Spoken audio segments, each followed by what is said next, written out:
Margie had baked a cake for Alfie's 9th birthday. He didn't know where she'd found the flour or the cream, but somehow she'd got hold of them. He'd heard that Mrs. Bestworth from the corner shop at Damley Park had an in with the black market. Granny Summerfield came for tea, and so did old Bill Hemperton, just like they had 4 years earlier when the war broke out. Kalina and Mr. Jarnacek were missing, of course. No one seemed much in the mood to celebrate. When Alfie read his birthday card, it said, "Happy birthday, Alfie. Love from Mum and Dad." Joe Patience put a £1/4 of apple drops through the letterbox, and no one knew where he'd found them. Granny Summerfield wanted Alfie to throw them away, but Margie insisted they'd be allowed to keep them. "What are you doing?" he asked his mother that night when everyone had gone home again. Margie was sitting by the gaslight with a basket of clothes, and she was holding a shirt close to her face as her sewing needle went in and out of it again. "What's it look like I'm doing?" "I'm sewing." "Whose clothes are they?" "Not ours, that's for sure." "Have you seen the quality of them?" She held the shirt up for Alfie to feel, but he shook his head. "Whose clothes are they?" he repeated. "Oh, you don't know her," she said. "Her name's Mrs. Emberg. She's a friend of Mrs. Gordley Smith's. Very well to do. She said she'd give me £1 for every basket I do." "Every halfpenny helps, Alfie." "So you're working day and night as a Queen's nurse, you're taking in laundry, and now you're doing sewing for some rich lady too," said Alfie. "Oh, Alfie." "Mum, where's Dad?" Margie dropped a needle on the floor, and it made a tinny sound as it hit the stonework of the fireplace. She didn't have a shift at the hospital that night. She swapped with one of the other girls for Alfie's birthday. "You know where he is," she said. "What do you want to go asking a silly question like that for? Tell me the truth this time." Margie didn't say anything for a few moments, but she picked up her needle and held the half-finished shirt in front of her. "I have to finish 6 of these by the end of the month," she said, shaking her head. "This one's not bad, is it? I told you I always wanted to find something I was good at. Maybe this is it. I'm in a race with Granny Summerfield. Do you know, she knitted 30 pairs of socks last month. That's a pair a day. And her with a bad eyesight. I sometimes wonder if she puts it on for effect." "Mum!" said Alfie, tugging at her sleeve. "Where's Dad?"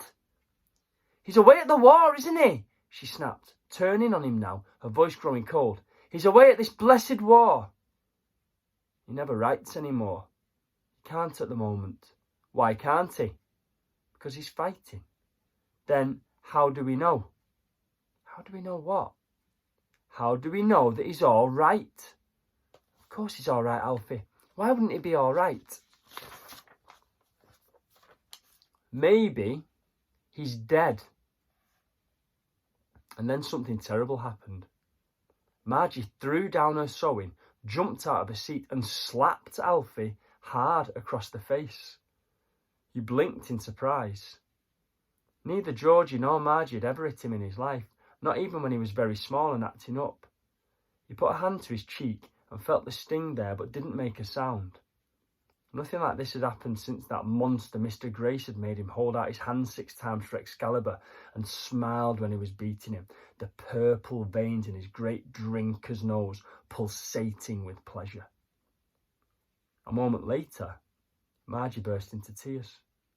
She threw her arms around him and pulled him to her, and she could feel the dampness of her face against his shoulder. He could feel the dampness of her face against his shoulder.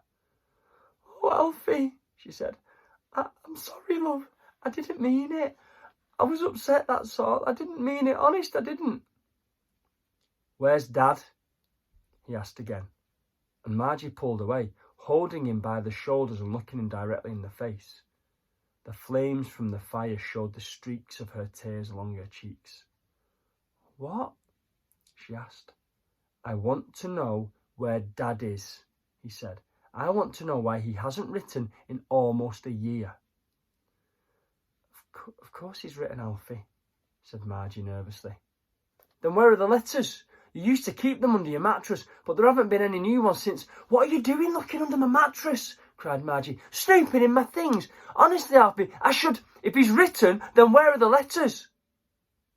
Margie shrugged, and looked as if she was trying to think of a good answer. I don't know, she said eventually. I must have lost them. I must have thrown them away. I don't believe you, shouted Alfie. You wouldn't do that. I know you wouldn't. Tell me the truth. You keep talking about a secret mission, but you never explain it. Margie dried her face and sat back on her chair. All right, she said at last. He's not fighting anymore. You're right. But he doesn't have time to write. A man from the War Office came to see me. They said that your dad was one of the bravest soldiers they'd ever seen, so they gave him new orders. He's doing what he can to put an end to the war. What kind of mission is it? Asked Alfie. He wouldn't tell me, said Margie, but I'm sure it's very important. Anyway, the point is that until it's finished, your dad isn't allowed to write to us. Alfie thought about it. When did he come to see you? He asked. Who? The man from the War Office. Margie blew her cheeks out a little and looked away from him. Oh, I can't remember, she said. It was months ago. And what was his name? I don't remember. What does it matter anyway?